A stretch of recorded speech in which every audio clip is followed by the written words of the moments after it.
Hey there.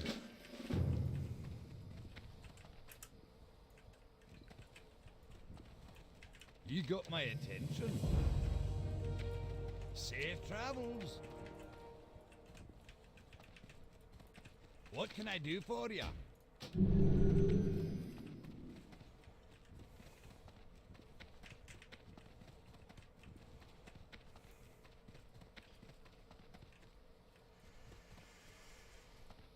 Looking for something specific? Farewell.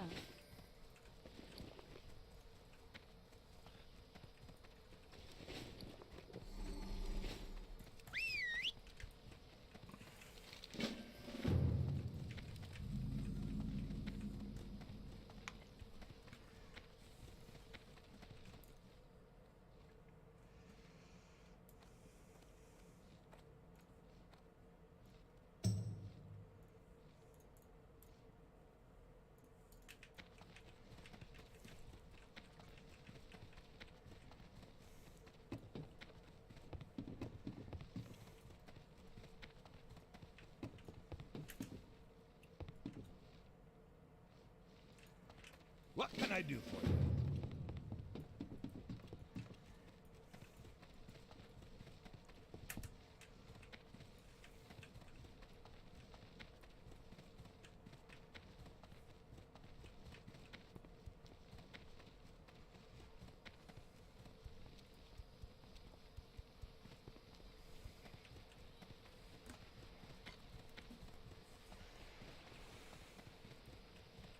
What's on your mind?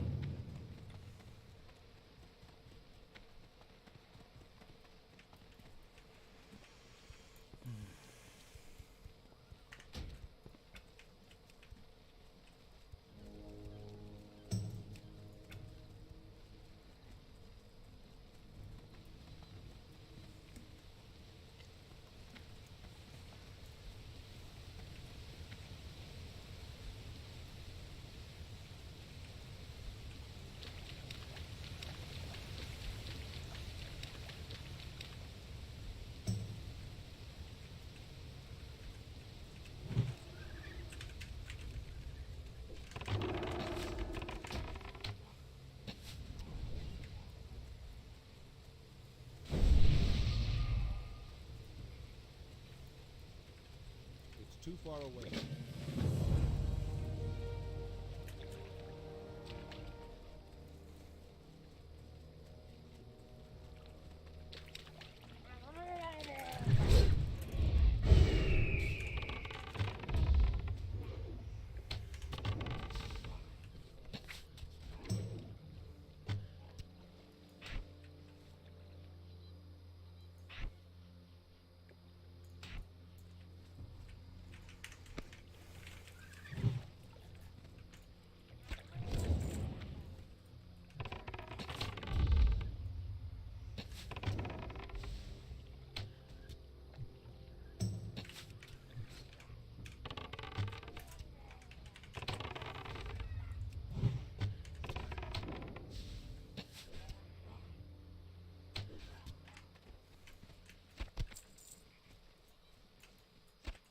I need to get closer.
I don't have a target.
What's up, guys? Omni.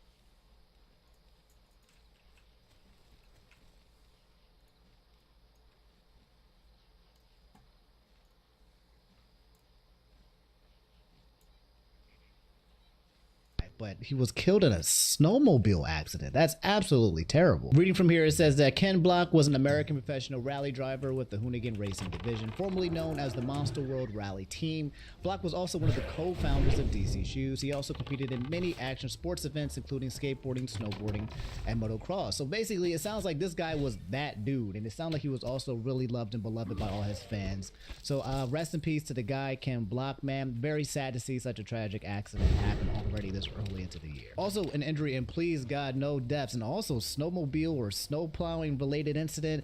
Jeremy Renner, aka Hawkeye, our guy Domino Dropix, told me about his status, and basically he got into an incident as well, except for he got into an incident with a snow plow. Like, from what I understand, this snow plow was an absolutely huge thing, and he had to go to the hospital as well. He was in critical condition, but Jeremy Renner since then has posted on Instagram and said, "Thank you all for the kind words. I'm too messed up to type now, but I send love to you all." I need to stop playing 2023. Okay, we're not going off the back losing on my boy Hawkeye. Okay, dog, like, Jesus. The incident, from what I understand, has something to do with a plower, like one of those snow things. What happened? The TMZ article said Jeremy Renner, blunt force trauma surgery, was plowing his own neighbor's driveway. Oh my God. It says here, the new video shows that Jeremy Renner's helicopter flight to a hospital shortly after his horrific snow plowing accident. TMZ has learned new details about his injuries, which caused him to lose a serious amount of blood. The video, obtained by TMZ, starts right after a two-time Oscar nominee was loaded onto the chopper Sunday around 9:50 a.m. Eyewitnesses tell us that Jeremy was plowing the road about a quarter mile from his Tahoe home so his family could get out of a massive New Year's Eve storm. According to a neighbor, the plowing machine, called a snowcap, accidentally ran over one of Jeremy's legs, and he was losing a lot of blood from the injury. We're told another neighbor, who's a doctor, was able to put a tourniquet on his leg until paramedics arrived. Oh my God. Oh my God. Oh my God. So yeah, that's Jeremy Renner right now. It sounds like he is in stable condition, but it's still not, still not out the woodworks. He suffered a lot of trauma, so I'll let you guys know if there's more updates on there. But hopefully we don't lose our boy Hawkeye, like, Jesus. And also another freaking huge injury occurred that the entire world saw. If you guys don't know, my girl Ruby said the Bills and Bengals game was postponed after a player, Damar Hamlin, went into cardiac arrest. Absolutely terrifying, and he's still in critical condition. I can't show you guys the clip there in question, but there was a football game that was going down, the Bills versus the Bengals, as I just mentioned.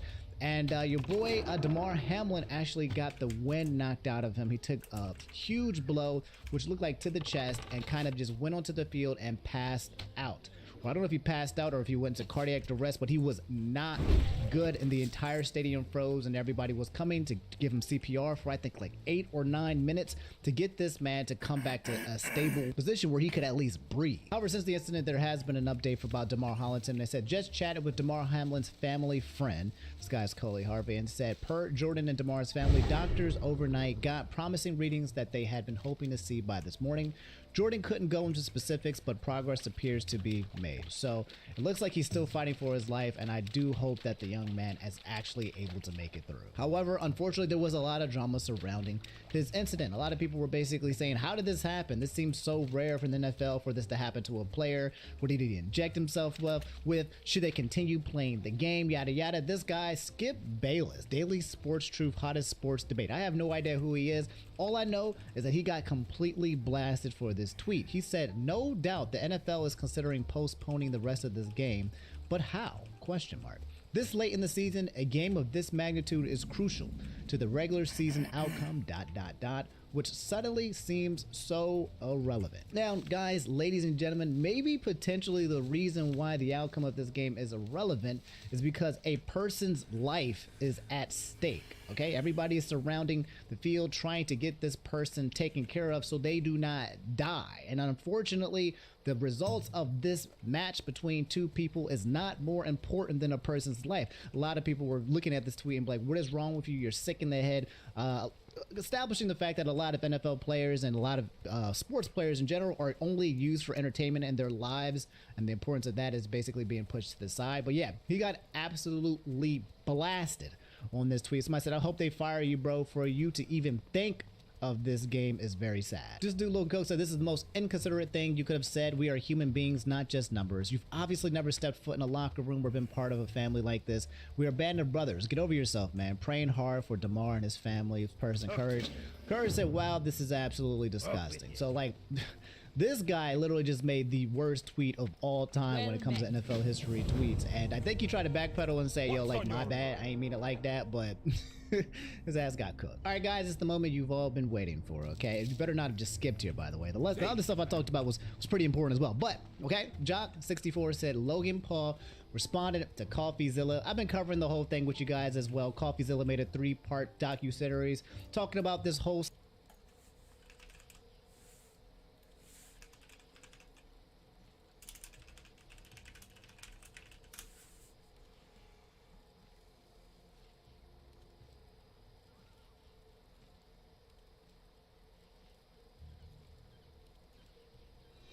CryptoZoo.co.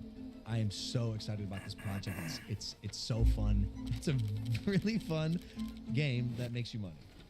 A fun game that earns you money. How much did you guys make from CryptoZoo?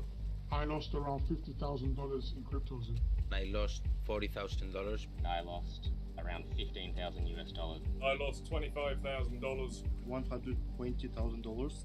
$500,000 Australian, which is $500,000 in CryptoZoo. Shut up! No, you haven't. Yeah, 500K. Oh no. Today we're investigating Logan Paul's CryptoZoo, a blockchain game that made millions but never worked.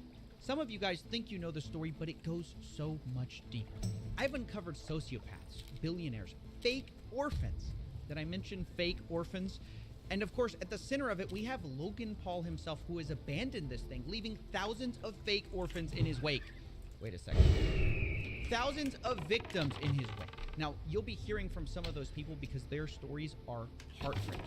This is the first in a 3-part series that's been a year in the making. And if you like high-effort investigations like this one, please consider supporting this channel on Patreon. I don't take sponsors. We are viewer-supported, so if you want to and are able to, thank you. Either way, enjoy the video. For the last 6 months, I've been working on my own NFT project.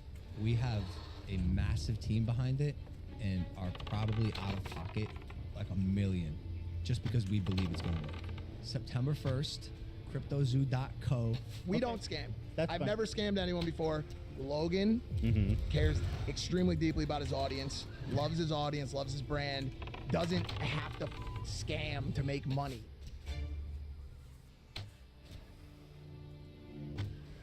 Welcome to part 1, the $1 million mystery that began this whole story.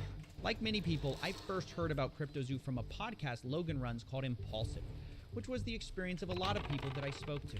So I first heard about it on the Logan Paul podcast. Impulsive, I think. It was off the Impulsive episodes. The thing that I'm most excited for, and this is the first time I've ever said anything about this, for the last 6 months, I've been working on my own NFT project. I think there needs to be a fresh take. And this project that I have is that fresh take. Now look, at first, I was just as surprised at this pitch as anyone else because I just got finished roasting Logan for a different coin called Dink Doink, which his fans lost money on. I'm a Dink Doink fan. Dumbest I've ever seen. That's why I'm all in. It's comedic. It's fun. It's comedy. Now look, I know Logan and his friends tried to make it look like Dink Doink was all about the memes, but it turns out they secretly were tied to the project, and Logan created the Dink Doink character himself and subsequently abandoned that project. So if you invested in it, you got blasted, and Logan rightfully took a lot of heat for Dink Doink, which is why I was surprised when he seemingly immediately jumped into another crypto project. But Logan insisted CryptoZoo, it was different. It wasn't his friend's project this time, it was his. And it wasn't even a project at all. It was a game that could earn you money. I'm excited to launch my game. You keep using and you just did it again, you keep using a word there. Game. You're not using like a project. It's a game. It's a game. It's a really fun game that makes you money. Now you might be wondering, how's it possible to earn money from a game? Well, let me try to break it down for you. This is how it was supposed to work. You started by buying this crypto token called Zoo, which is their in-game currency, and you use zoo coins to then buy egg NFTs, which you can then hatch to become animals. You then can breed those two animals to become hybrid animals. For example, if you breed a gorilla and a kitten, you get a gore kitty. And the more rare the NFT, the higher the daily yield of zoo tokens that animal earns you every day. Theoretically, it works like almost like passive income. You can then burn your animal NFTs to release the zoo they earned back to you, and from there you can invest it into eggs or just cash out. Now, some of you of the Egyptian persuasion might notice some triangular qualities to this game description. But let's not be too quick to judge, because remember, there are a lot of NFT games built on this model. It's called play to earn. Now, Logan admits that there are other games like his, but what's going to really make his stand out is that other games have randomly generated assets. His game has handmade art. It's quick to make a digital asset with, unique randomly generated characteristics. We handmade art for the past 6 months, bro. Approval, very specific notes, 10 different artists making art for our project. Now, I'll admit, this all sounds very enticing. Handmade art, a fun game that can earn you money, and one of the biggest influencers in the world backing it. You might think, how can I lose? Which is why when people were told all you had to do to play was buy an egg, people spent millions. Just on the first launch between ETH and Zoo, people bought $2.5 million worth of eggs in the first day. And did I mention the game hadn't even been launched yet? All people were buying was the marketing and the promises. And it wasn't just the NFTs they bought either. The Zoo token also skyrocketed in value, reaching a $2 billion market cap pre-game launch, right? The trading volume was in the tens of millions of dollars per day, which kind of is like Fortnite not coming out, but people trading tens of millions of dollars in V-Bucks every day. That's what this was like. And I know it sounds stupid to buy an influencer project, but you have to understand, people saw Logan as different. It was Logan Paul at the end of the day. An internet personality that I actually trusted, that I actually kind of believed in.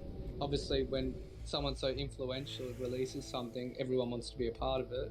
I still believe in this false fallacy that everyone else started believing, that Logan Paul's a changed man.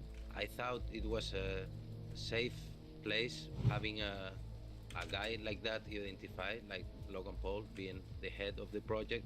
They had seen this story he had been telling everyone, that he was this reformed influencer, right? That he was no longer a reckless clout goblin just in it for the money. They thought this time it's different. Logan Paul couldn't possibly scam us, right? But as the game got closer to release, the CryptoZoo team started releasing the first ever photos of these animals. And come to find out, this handmade art story wasn't really true. It was actually Adobe stock photos mashed together. This was the sort of first red flag of this project. And I made a video about it at the time, but it was kind of surface level, and something didn't add up beneath the surface. Something where I just couldn't shut this case down in my head. It was actually part of the announcement video that something they said. See if you can spot it. We have a massive team behind it and are probably out of pocket like $1 million just because we believe it's going to work. On development. Yeah. That's the line that started this whole mystery. We spent $1 million on development. I couldn't get this out of my head. Is he lying? There's no way he expects people to believe he spent it on art. So wait, maybe he spent it on blockchain stuff, right? That's what I thought. But then I audited the smart contract, and it's not handmade at all. It's not even original. It's what's called a fork, a copy of, some other code that exists out there. One of them is called Floki Shib X, which launched before it. So where did this $1 million go? I didn't understand. And Logan just kept repeating this claim. We put hundreds of thousands of dollars in it. Personally, the whole team, $1 million plus. Now, at the time I'm looking into this, there's a teaser going around for Hatch Day, which is the day you can hatch your egg NFTs. And it kind of symbolized the true launch of crypto. So I thought, maybe this is it. Maybe this is where they spent all the money on their game. Even their community manager, Ben Roth, promised people, after Hatch Day, things will take a turn for the 180. So I put Ben Roth on the board too. I needed to know all the characters in cryptos, and I waited. And finally, on November 3rd, 2021, Ben Roth turned out to be right. Things did take a turn on Hatch Day, only for the worse. Let's meet one of the victims, Helicopter Bob, to explain more.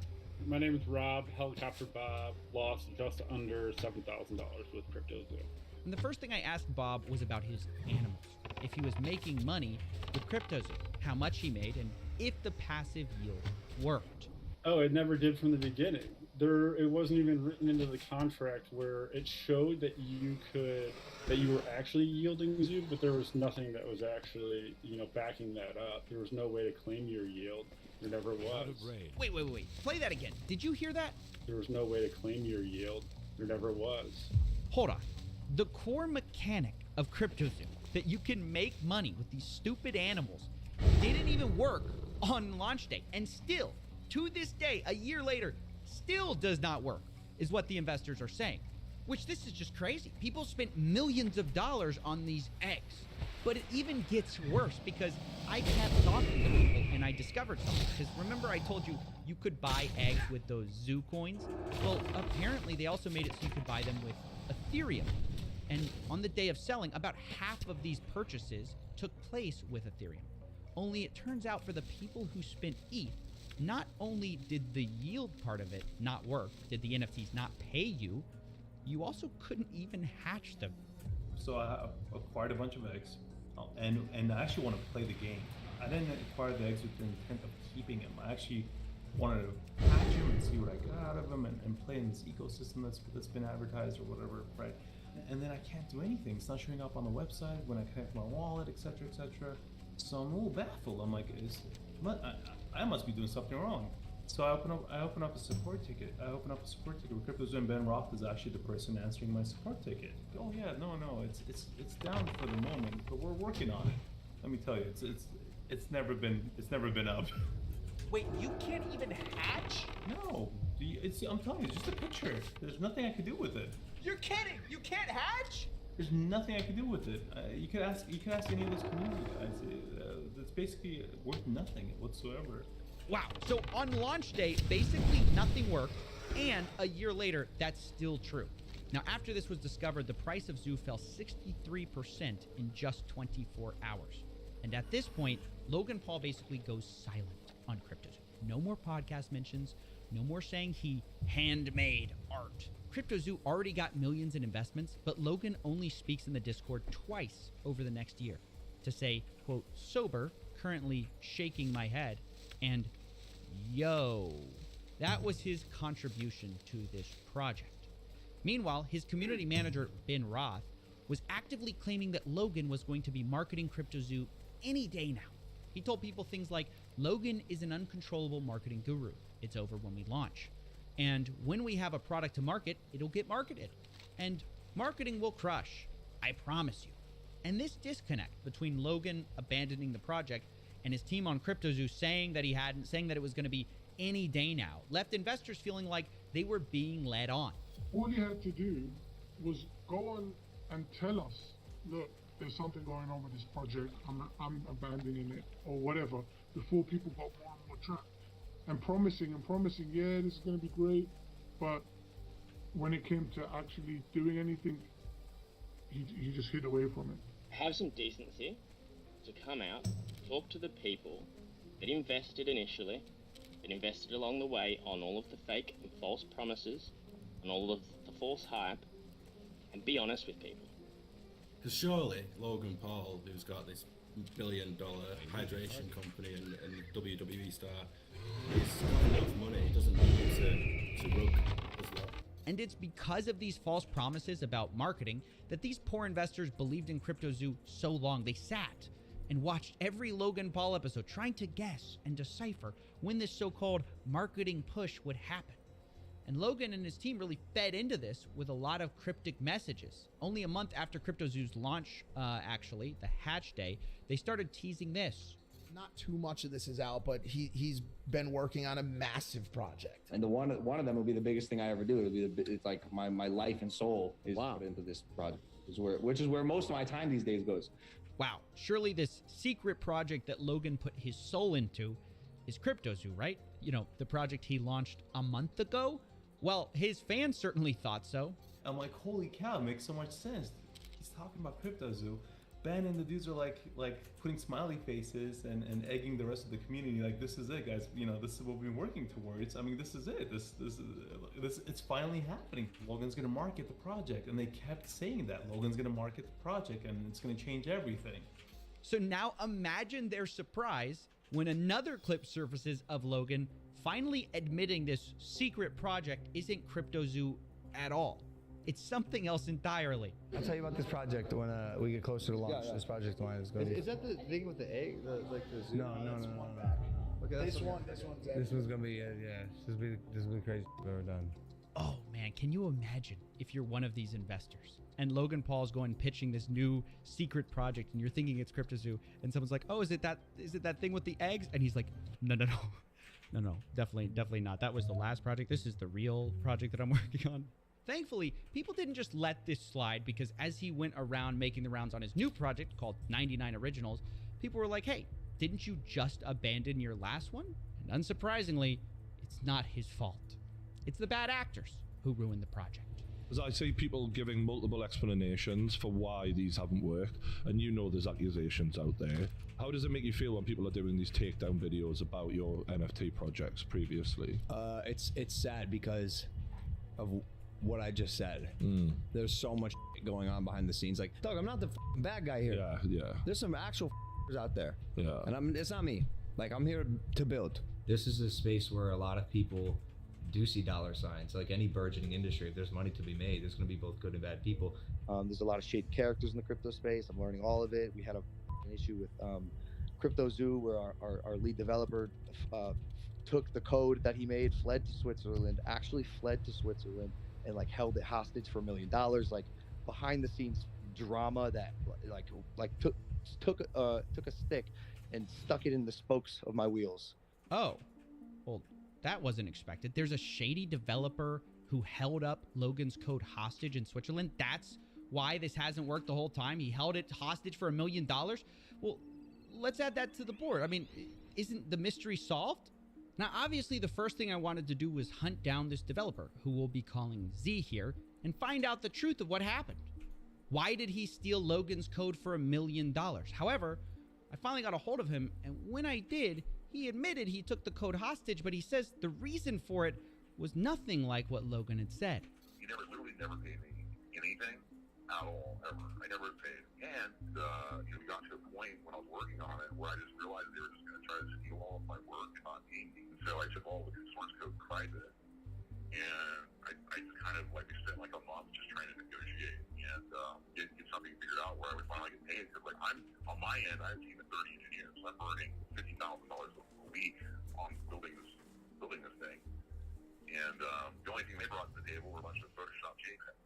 So Z claims he wasn't blackmailing anyone. He had to hire a team to develop this whole thing, and he just wanted to be paid for the work they did. According to him, they negotiated a $1 million payday for this whole project.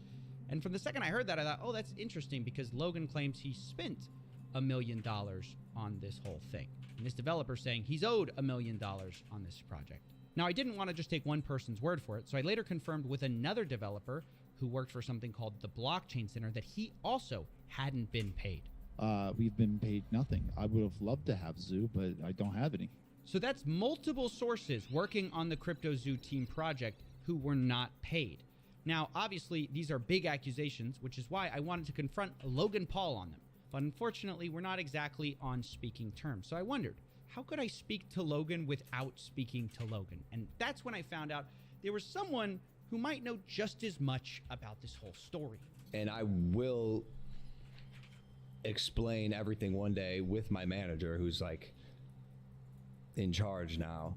Logan Paul's manager, a guy named Jeff Levin. He might be just what we need to settle this whole thing. So I gave him a call. Hello? Hey, Jeff. Hey, sorry to bother you. This is Steven with CoffeeZilla. I'm calling because I've heard reports that CryptoZoo hasn't paid their development team, and I'm just reaching out for comment before I do this story. I got your number from one of the development team, and I just want to follow up on that. I have no comment for it. Okay, are you guys denying it, or are you saying it's not true? There's no comment. I don't think that the information is true. Okay, because they're saying $1 million hasn't been paid in development for CryptoZoo, and Logan Paul said publicly that it has been paid. So, I mean, it's pretty serious accusation, and obviously, I don't want to just run a story. If you guys have a whole side to your story here, Your job as someone that is reporting news is to actually verify correct news. right? That's why I'm calling you. I know, and that's legal grounds for that stuff. So I'm just telling you, legally, you have to report correct news with verifiable information. Right, that's why I'm calling you. They've given me a lot of things, a lot of evidence. Okay, well, okay, you can have the evidence you want, but I'm just letting you know, if you report anything on us, I appreciate your business, I appreciate you as a person, and I'm just telling you, from a legal standpoint, as we've been advised always, is if anybody reports fake news, that's where we won't, Yeah, this call was a mess. Jeff, Logan's manager, seems to be implying that I'm not allowed to repeat allegations his own development team made, even though Logan can go on podcasts and publicly accuse those developers of stealing his code. Not only that, he's the one who refuses to provide any evidence, but seems to sort of be implying that maybe we'll sue you if you tell this to anyone, which he then denies doing when I ask him if that's what he's doing. Told you I have no comment to it. Telling you once again, from a legal standpoint, you have to report truth. If you do not verify truths, then you're just allegations, and those then will be handled the way that we want to handle it. Wait, so you're saying Simple as you refuse to no give me comment. proof I that have the no comment. allegations aren't true, but if I report on the I have no allegations, you guys might sue. No, I did not say that.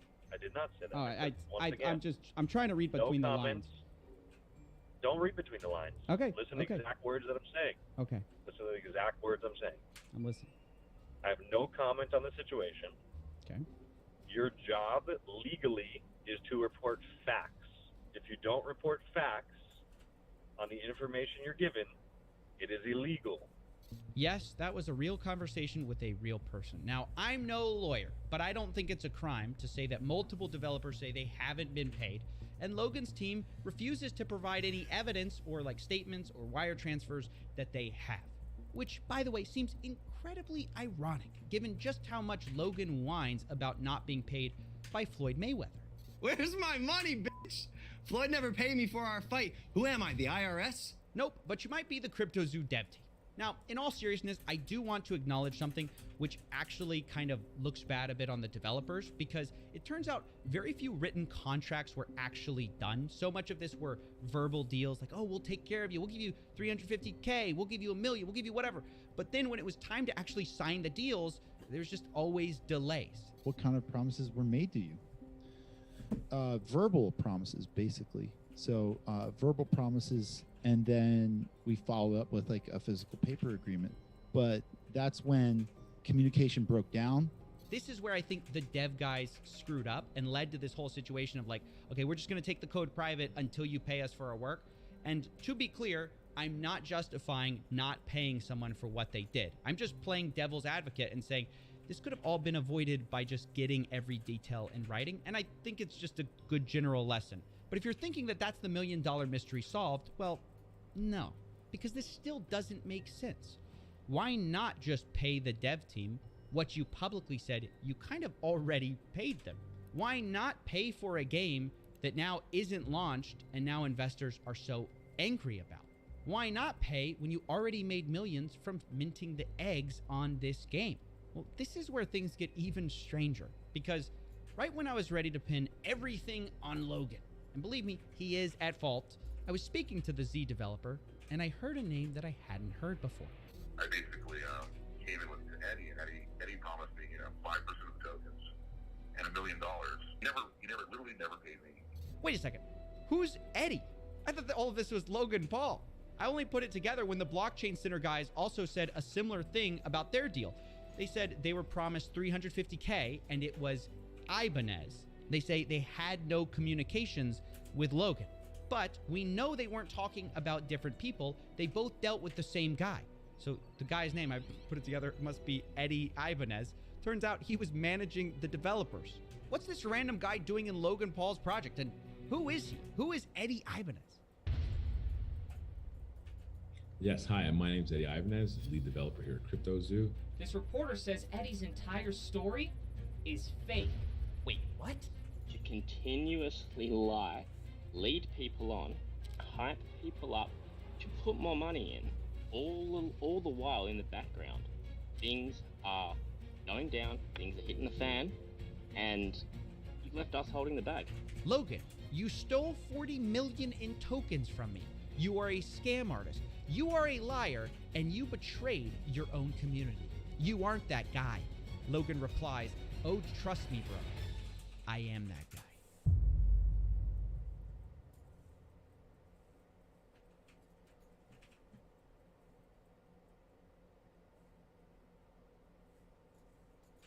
For the last 6 months, I've been working on my own NFT project.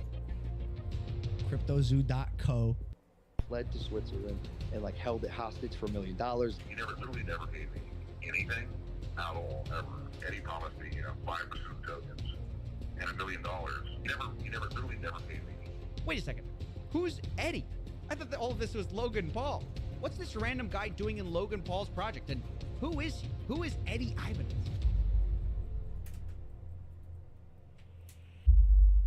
To begin answering the question of who Eddie is, I decided to take a deep dive.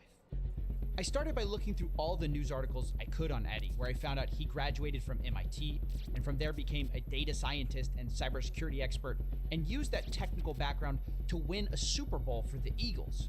And there were videos on him too, which all painted him as brilliant and extremely accomplished. Yes, hi, my name's Eddie Ibanez. I'm a father of 3, lead developer here at CryptoZoo. As a teenager, he successfully hacked AOL from his bedroom. He continued to pursue computer science until attending MIT. He was then recruited out to work for a government agency in cybersecurity, developing software that reverse engineers the location of known government and terrorist threats. You started with the federal government, and you started off really tracking criminals with burner phones and all. Honestly, after this whole search, I felt more confused than ever. If Eddie's such an amazing guy, why didn't he pay developers? And is he really the puppet master behind CryptoZoo? Or is it someone else? Honestly, I felt like at this point I needed a drink and I needed to ask for help. Coffee, how's it going? Not good. Oh, what happened? Well, I'm confused about this Eddie Ibanez guy. He comes out of nowhere with this CryptoZoo story, and everything about him I find seems great. So, what's the problem? Well, everything's not great. Everything about this guy just seems too perfect. He's an MIT grad, he works for the military. He even claims he won a Super Bowl. Why would that guy work for Logan Paul? I don't know, but I can find out. You said his name is Eddie Ibanez? I think he goes by Eduardo technically, but wait, what are you doing? I'm just looking around. And done. Well, what'd you find? A few red flags, a couple of misdemeanors. Ooh, a few court cases. I'll send him over. He got sued by his landlord for not paying rent, sued by his credit card company for not paying his bill. You can skip that stuff. I just need whatever's relevant to CryptoZoo. Well, that's basically it. Other than... hold on. No, wait, I did find something. Look at this. What's this? It's from a paper in Philly. I barely picked it up. This reporter says Eddie's entire story is fake. Wait, what? Yeah, the whole Eddie Ibanez character. This guy Adam Robb investigated it. He says it's a lie. I gotta find this guy. Send me his info. I got some calls to make. Coffee! That's right, ladies and gentlemen. We met up with Adam Robb, the reporter who's been investigating Eddie Ibanez for a while now. And I wanted to know, what did Adam think of him when they first met? I wasn't quite sure what to make of him. Based on what I knew about him, he was a MIT grad who went on to work for the CIA and the Defense Department, and I didn't want to waste his time. And it wasn't long after I sat down that I realized he was wasting my time. Can you tell me about some of the lies Eddie told you? Eddie has told me so many lies over the course of my 2 interviews with him. And the first lie he told me is probably the oldest lie that he's told so many people, which is that he's an orphan. I first realized Eddie might be lying to me when I went home the next day and Googled Eddie Ibanez's family. I found a video of Eddie and his wife making rice pudding on a Fox and Friends segment on Fox News. And Eddie's wife, Jackie, explained that she learned the recipe from Eddie's mother. So in that picture, you've got Jackie Ibanez. You know her along with her husband, Eddie, and her 2 little girls. You love rice pudding. Why is this a family recipe? Okay, so Eddie's mom made this rice pudding once. Wait, Eddie's mom? I thought Eddie was an orphan. Well, it turns out the only problem with that is that not only does his mom exist, she's alive and in his life. And it turns out it wasn't just Adam that heard this story either. He told it a lot. Did you ever meet his mother or his parents? I did meet his mother. Did he ever tell you he was an orphan? Yes. How did he square that with you? So that's why I'm so confused. He told me he was an orphan and all this stuff, but then I meet his mom. He told me he was an orphan and then I met his mother is quite the string of words. But as insane as these lies are, let's be real, it doesn't explain why CryptoZoo failed.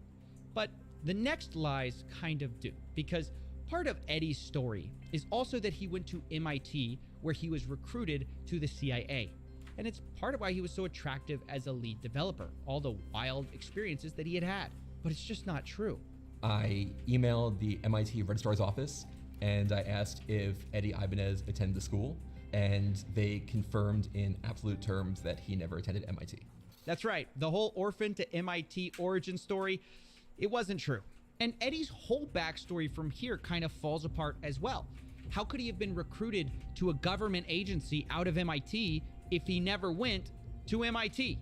If this is all seeming crazy to you, you might ask yourself, who would believe all this? And this is where Eddie shines. He kind of had a gift for getting people to believe in the lies he told, especially super rich and powerful people for some reason.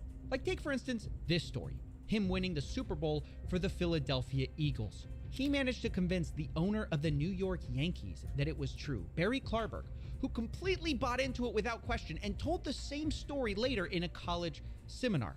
Let's convert right into the work that you did for the Philadelphia Eagles, which led to a Super Bowl championship, led to you getting a Super Bowl ring. Yep. Tell us exactly what your job was to do for them and how it worked out. No, sure thing. So first off, they said like, we don't know where to put you, but and then the sports science guy was the one guy. He's like, hey, I got some data. I'm interested. So we took in his data, and then we found out that these players, what happens is it's like a player as they run around, they get at certain fatigue levels. So if you ever played Street Fighter, the video game, there's like a red bar at the top, and every time you get hit, that red bar goes down until you die, KO, right? So then we're trying to figure out kind of what that is for a player, and on an injury level, right? There's an injury bar that gets knocked down and that gets KO'd. This is insane. He convinced an owner of the Yankees that he won a Super Bowl by turning sports athletes into Street Fighter characters.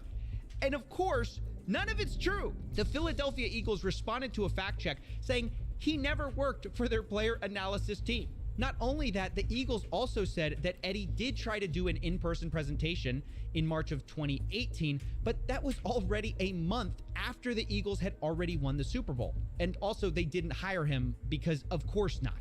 Meaning there's no way this story is true. And yet he's convinced people at the highest levels of sports that it is. And this is where we get back to CryptoZoo, of course, because it's how he got involved with that project. Remember Jeff Levin, Logan's manager, who we spoke to last time? Well, he also spoke to Adam Robb. And when he told him the reasons he liked Eddie, they sounded very familiar.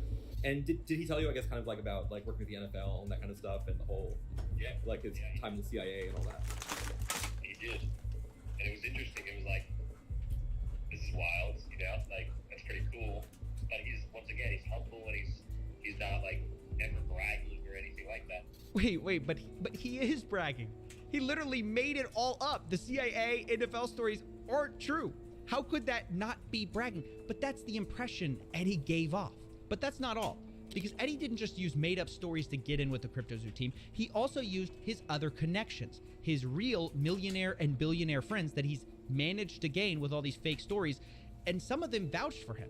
People like Chris Birch and Todd Morley. And what was the thing that kind of like sold you on Eddie? Was it the fact that like Chris and Todd and people like that kind of like have backed him in the past and like? I just think he's a down-to-earth, cool, humble guy. Okay.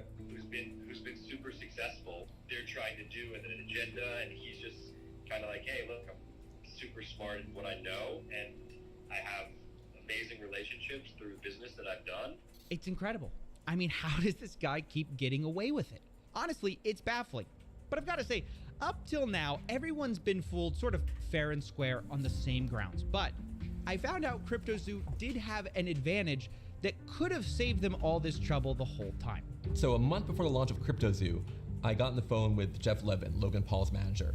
And after he spoke fondly of Eddie and his work, I confronted him about some of Eddie's lies, including how he didn't work for the NFL. Jeff told me he doesn't know much about the NFL, but he knows about the business world. And Chris Birch and Todd Morley vouched for Eddie. And so Jeff and Logan were going to continue working with him. Have you ever verified that anything Eddie said about himself is true? We verified that it's true. Yeah. Yeah. We definitely talked to people. Okay. And his friends and and people that he said he has relationships with, which we've confirmed them for sure. Okay. Because I had trouble with some of that, like with the NFL, like saying that like no, we've never worked with him, and that kind of thing. But you've had the NFL saying that. Yeah. Like who at the NFL? The comms teams for the Eagles and the Dolphins, and then the people specifically that he named that he said he worked with. Got it. I don't know necessarily the football stuff. Okay. I don't have relationships in the football world. Sure. But in the business world, we've definitely, talked to multiple people. Like Todd and Chris, and they backed him. Correct. Wait a second. This means at minimum, Jeff knew about Eddie's background beforehand, or part of it, and still decided to go with him. This is just unbelievable, willful stupidity. And since Jeff is Logan's manager, I assume him and the team should have known about this as well. But still, they went forward with it even though they knew this stuff before launch. Now, I started to reach out for comment about this because obviously this is a huge deal. But when I did, I got a call from somebody new. Someone with a different perspective that I hadn't heard from before. Jake, the Crypto King. He's been involved with some of Logan's projects in the past, like Pokemon, for example. He was called the Collectibles Guru a few years ago. Nowadays, he goes by Crypto King, and he's an advisor for the CryptoZoo project. So let's add him to the conspiracy board. But the question is, what did he have to say? I took a call with him, and he mostly wanted to talk off the record. But when I pressed him, he was willing to at least put one thing on the record for me. Right. One more thing about Eddie before we get off of him. We actually... The biggest reason it failed, in my opinion. Okay. Because I don't want it to ever be thought that Logan's the reason it failed. He's not. Logan wasn't smart enough for what he tried to build, and then when it was built and was failing, didn't have the ability to correct it and to save face and reputation. It was more convenient to pull out than to be associated with a failing project that the dev rocked. So I could put that one sentence on the record. Well, that is certainly emphatic. Crypto King says it's all Eddie's fault. And this is a nice, neat theory for us. Eddie ruined everything because, yeah, Eddie is a liar. So it does seem to explain how these developers got screwed. But this theory doesn't fit all the facts because Eddie was kicked off the team months ago. And still, the game is not working, despite Logan claiming they were going to go back and fix all the problems. Again, retroactively working to make these projects right, and it just takes time, bro. It just takes time. Development takes time. Working backwards to fix things, which isn't ideal, but also this project will speak for itself. And now, we're working backwards to try to fix it. This just hasn't happened. Even a year from launch, the game just doesn't exist. What's worse is the newest dev team who came on after Eddie just quit. And one of the reasons was they hadn't been paid for over a month.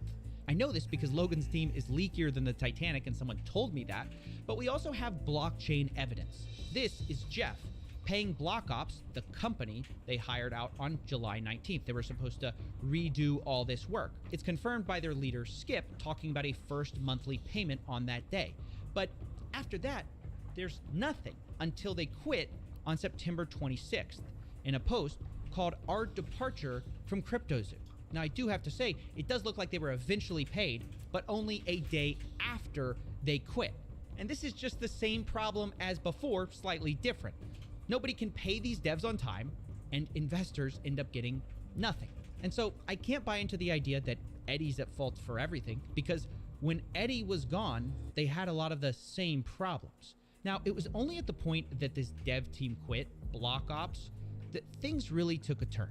Because if the Titanic was leaking before, now it was sinking, and everyone basically gave up hope. You know, from every direction, I started getting messages from all the investors who felt betrayed, who up to this point were holding on to hope. Now they felt defeated. They felt tricked by the CryptoZoo team who had fed them promise after promise, and they were sick of it. He was never in the chat or anything, never apologized or told us anything. Things didn't work out. Things didn't work out. We all get that. But to continuously lie, lead people on, hype people up, to put more money in, all the while in the background, things are going down, things are hitting the fan, and you've left us holding the bag.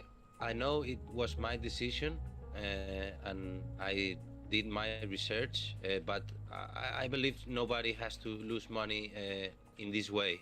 And that's when a whistleblower stepped forward and decided enough was enough.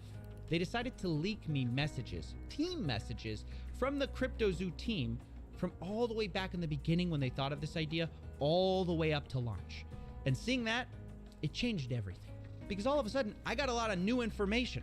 Remember how Jake, the Crypto King, said Eddie was the only problem? Well, a year ago, he was saying something very different. On the day of launch, he said this to the group. Logan, you stole 40 million in tokens from me. You are a scam artist. You are a liar, and you betrayed your own community. You aren't that guy. Logan replies, oh, Jake, trust me, bro. I am that guy. You're gonna change the whole story. Yeah, I'll go on the record for you, and yes, I'm gonna show you the text message that said we can sell at these ascending market caps, and that it's not like I was trying to rug a project. It's like I put $250,000 into a project plus 6 months of time, and the founder never did anything he said he was going to do, and then hired a bunch of devs that didn't do what they were going to do. And every time I gave advice, the advice was I was told. So there was nothing illegal about that. Ethically, arguable. The rest that Logan did to me was ethically wrong and illegal. For the last 6 months, I've been working on my own NFT project. We put hundreds of thousands of dollars in it.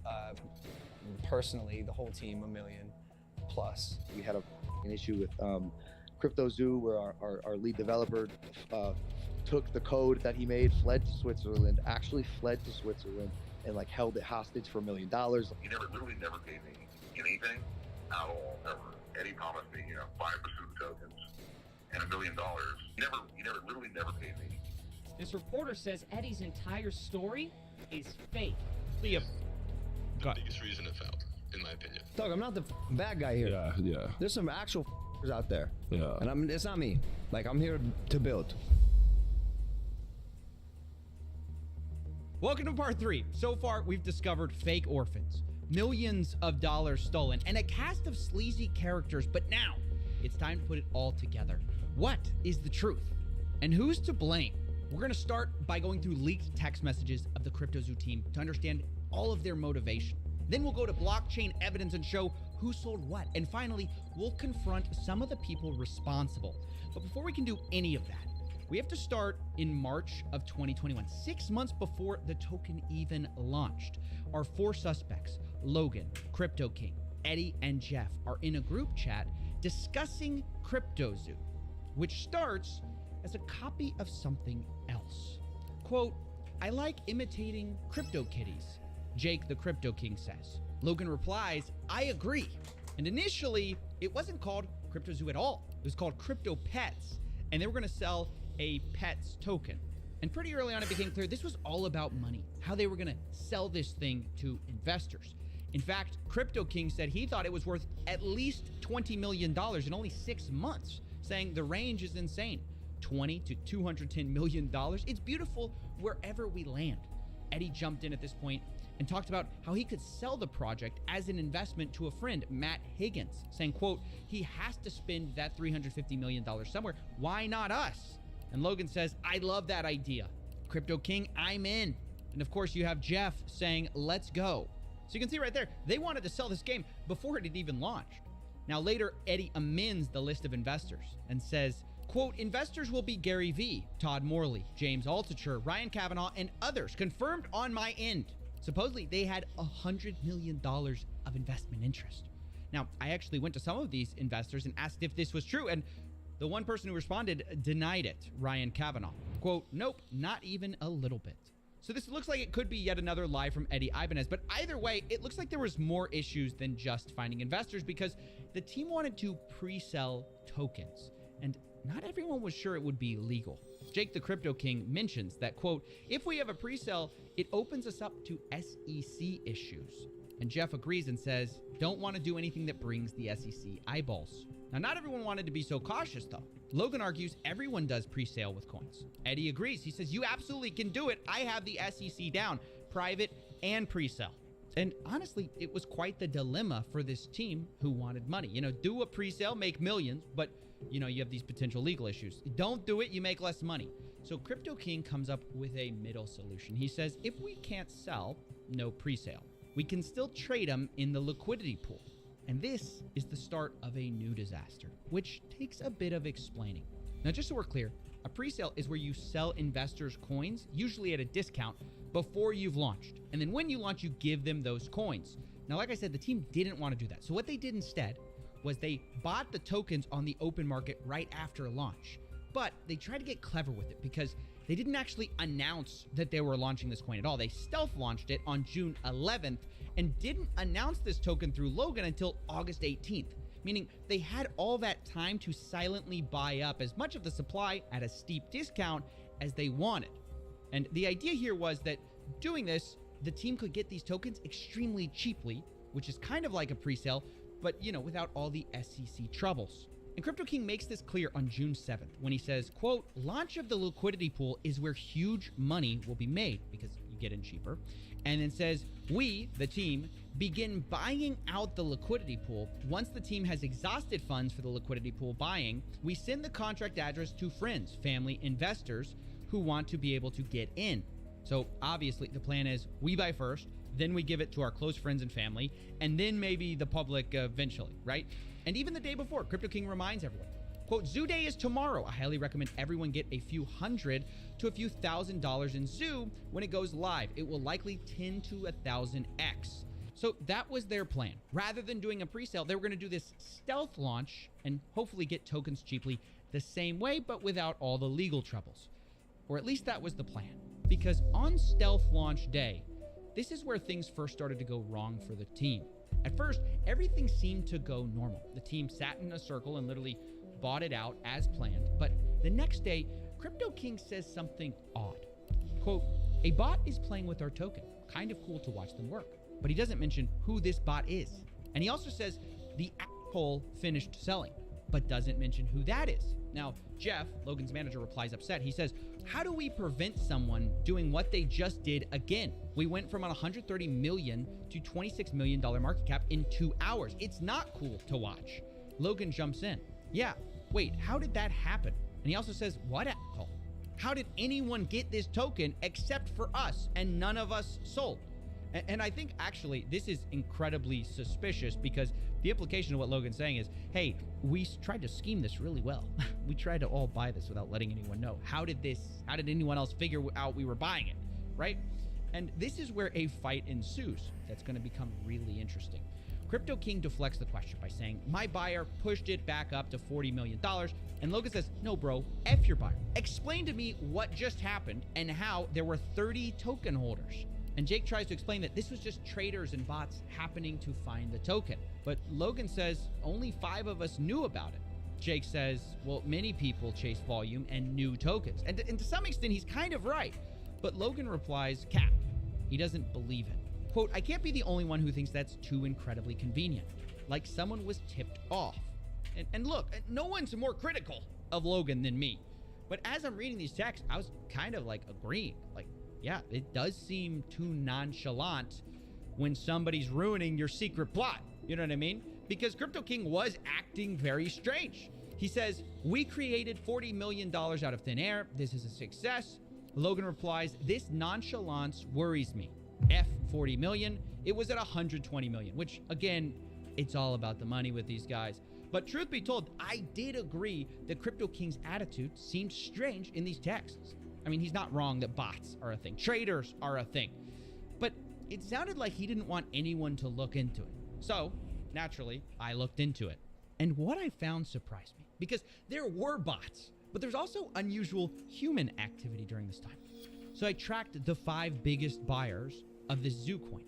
And lo and behold, this is what I found. Logan was one of the biggest buyers, which is what you'd expect, but he wasn't the biggest. In fact, 2 of the biggest wallets seem to be associated with Crypto King himself. And here's where I paused. I said, wait a second. Why did this guy buy more zoo tokens than Logan when this is mostly Logan's project? I thought Crypto King was a small part of this team. And so to get more info on this, I actually got access to an internal meeting note from the day of June 11th, which they called Zoo Day. And in it, we find actually some interesting information. We see that 5 founders bought in. They apparently were, quote, trading in circles until each person maxed out. But on the list of buyers and how much they spent are only 4 people, when we know 5 people bought. We have Danny, Logan's assistant, for 20K, Logan Paul for 100K, Jeff at 100K, and Eddie at 100K, but Crypto King is nowhere to be found. And yet, on the blockchain, I have him putting in $200,000 worth. And this number, by the way, seemingly is confirmed in a conversation I had with Crypto King, where he said, "My 200K investment." And the reason this is important is because it does imply that something shady was going on the day of the stealth launch. Because Crypto King had a relatively small role in this whole project. He was the advisor, but it wasn't that big of a deal. Like you can see from the internal meeting notes, they have a breakdown of who's getting what in terms of founder tokens. And like Logan Paul's getting 51%, Eddie's getting 30%, Jeff's getting 10%. Jake's only getting 5% of tokens, but he has the most of these like stealth launch tokens, which makes no sense. And it got me thinking that maybe what explains this suspicious behavior around like, oh, don't worry about who was buying at the time of the launch. Maybe that's explained because perhaps no one knew that he was buying up large parts of the token supply. Maybe he was buying it to sell later. Now, of course, that's speculation, so that's why I confronted Crypto King on all of this. But before we get to that call, let's address the elephant in the room. Logan didn't accuse Crypto King of being a scam. It was the other way around. Crypto King told Logan Paul he was a scammer. And the question is, why? Well, to answer that, we have to go from June, the stealth launch date, to September 1st, the official launch date of CryptoZoo. September 1st, cryptozoo.co. Now, the day of the launch was a bit strange because you might think, well, they already have a token, right? But the first thing they did was actually create a new zoo token with a different code, but the same name. And they actually airdropped all the holders of the first zoo token with an identical amount of those coins on the second zoo token. So you might be wondering, why did they do that? Well, maybe it's to change the smart contract, but maybe it's because of what they did do. They blacklisted some of the holders. In other words, they didn't airdrop to everyone, including Jake the Crypto King. They excluded his wallets so it couldn't get these zoo coins. Jake texts the group about this the next day, saying, quote, "The zoo team made a major error this weekend. They chose not to communicate, mint a new token, and airdrop it to whatever wallets they determined fit. This decision came from Eddie and Logan, and I had no part in it. 11,250 wallets before the airdrop, under 11,000 after. They chose to blacklist and ban over 200 wallets. Now, who those wallets are, I have no idea." But he continues, quote, "As a founder like Logan, Jeff, Eddie, and Danny, I had purchased a large quantity of tokens. 5+ of my wallets had been blacklisted from the original team's buys." Now, I don't know why he had 5+ wallets there, but okay. He says 80+ billion zoo tokens were confiscated from me to date without any communication. So, wow. That's why Crypto King accused Logan of stealing from him or scamming. It's because he was frozen out of a lot of his wallets. And then we get to the text you guys all know. He says, "Logan, you stole $40 million. You're a scammer. You're a con artist, all that stuff. You betrayed your community." The reality is you aren't that guy. And Logan responds, oh, Jake, trust me, bro. I am that guy. Q, in the arms of an angel. And look, I mean, what do we make of this? Well, I don't know. I can't root for either of these guys because it sounds like Logan stabbed him in the back, but it sounds like Crypto King may have stabbed him in the back in the first place, right? Because it does appear like he bought tokens that maybe everyone didn't know about. So I'm really not a fan of anyone in this situation. And by the way, this whole thing was structured so misleadingly from the beginning. I have to talk to you a bit about it because you might think that these tokens were the only tokens they had, but it's not even true. In the distribution section of Zoo's white paper, they say there's 2 trillion tokens and a quarter of that are allocated to development, marketing, and founders. Those aren't even the tokens we're talking about right now because they claim that those tokens were locked up for 6 months and then afterwards 10% was unlocked every month. And if that's true, there would be no reason for these funds to be blacklisted, right? Why would you blacklist something that would be locked up? And the answer is because, well, the founders had more than one set of tokens. Not only did they supposedly have these founder tokens that were locked up and couldn't be sold, these stealth launch tokens were different from that. It's like a whole different thing. And the tokens that they bought, that all of these guys bought, they could sell at basically any time because they weren't locked up, which is a massive problem. And this fact was explicitly laid out in their meeting notes with only one rule. They say, quote, no selling until $200 million market cap and don't impact the market more than 3% and not impact the market more than 10% in a day. And by the way, this is basically conspiracy to manipulate a market. You know, they're literally having insider rules for how to sell, but we're going to look past that, right? Because these rules eventually kind of changed. A text from Logan's manager, Jeff Levin, came to the group chat, Zoo Founders, saying, guys, new and absolute rules. No one is to sell or transfer any zoo. Logan's going to make the call when we can make moves. And Logan replies, your tokens do not leave your wallet. This is a game. Now, that all sounds well and good. Don't sell your tokens, don't sell your tokens. But the reality was, I mean, they're just kind of trusting each other because these tokens that they're talking about, they're unlocked. They're not locked up and they could sell it at any time. And I guess the question on my mind is that why Crypto King's tokens were blacklisted? Because they thought he would sell? Or maybe it's just the fact they found out he bought and they didn't know about all those tokens. It's honestly hard to say without knowing more evidence. And this is where we're going to jump into the blockchain. Now, I've tracked the wallets of the entire team and identified the largest seller of Zoo in the team. And it wasn't Jeff. It wasn't Danny. It wasn't even Logan. It was Crypto King. Crypto King sold, by my calculations, millions of dollars. And I know what you're thinking. How's that possible, right? I thought his tokens were blacklisted the day of the official launch. How could he sell that much? Well, the answer is that not all of his tokens were blacklisted. He had even more tokens behind the scenes. And what's worse, the CryptoZoo team actually gave him back a lot of his blacklisted tokens, which I guess you can see as a good thing or a bad thing because he then turned around and sold those tokens, right? And from my blockchain analysis across his blacklisted tokens he got back and the tokens that he had squirreled away the whole time, he ended up making $6 million. He did this by sending out tokens from these larger wallets to dozens of smaller wallets, selling it, and then sending the money to final cash out wallets. So I used those final wallets to calculate the amount he made. Now, I know, look, it's a lot to accuse someone of selling $6 million in a project that doesn't even work. It's a giant scam. So I wanted to give him a chance to defend himself.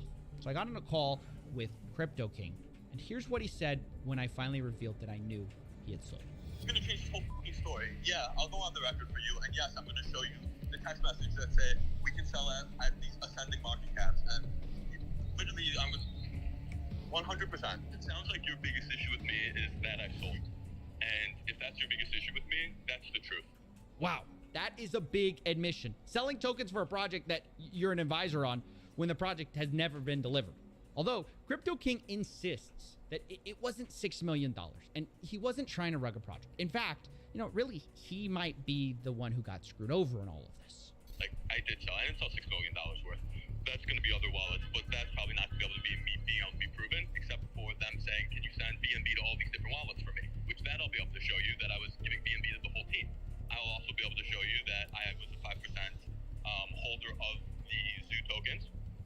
I was promised to be given over the 3-month period was never given.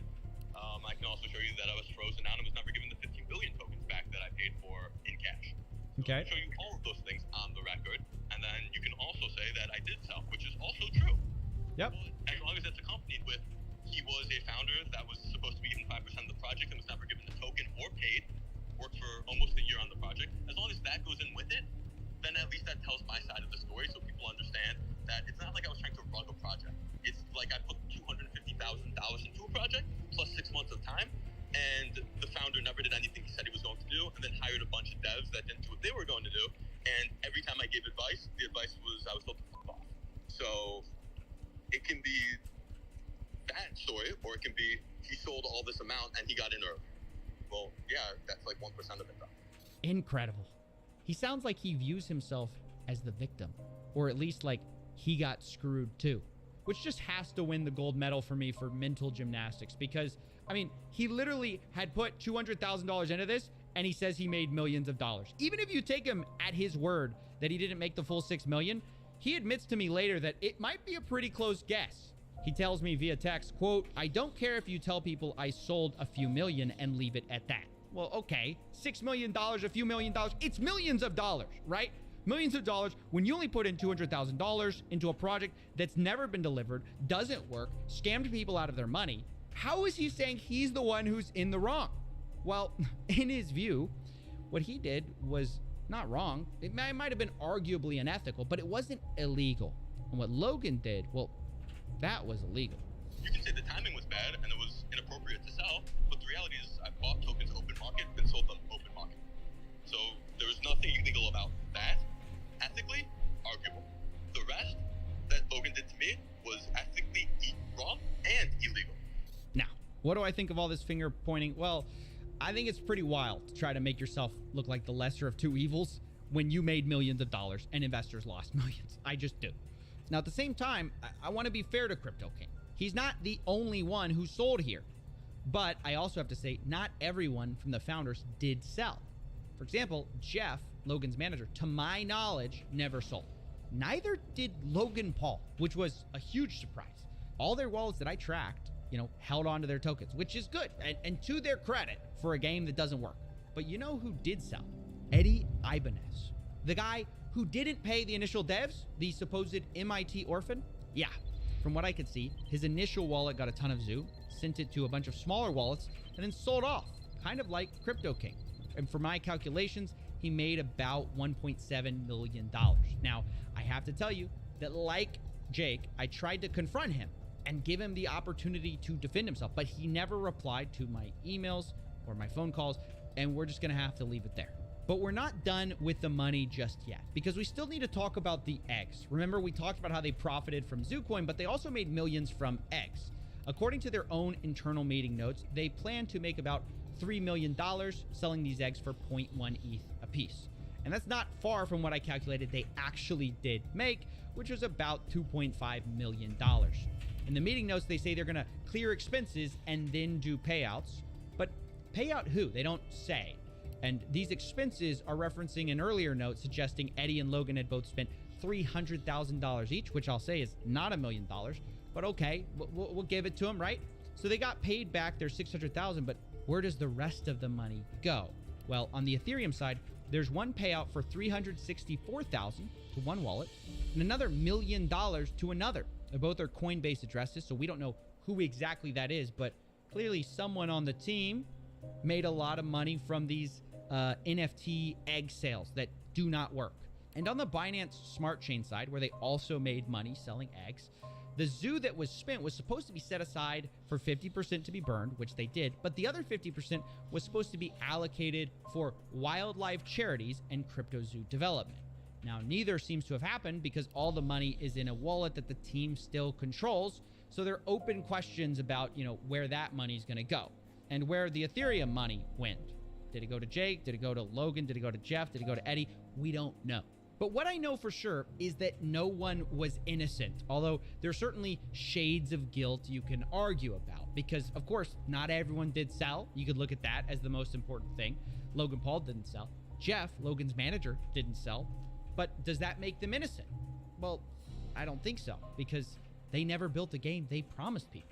Logan Paul specifically got millions of dollars spent on this game on the promise of the technology that he never built, that his team never built. And he never addressed the failure except to blame his developers who weren't paid.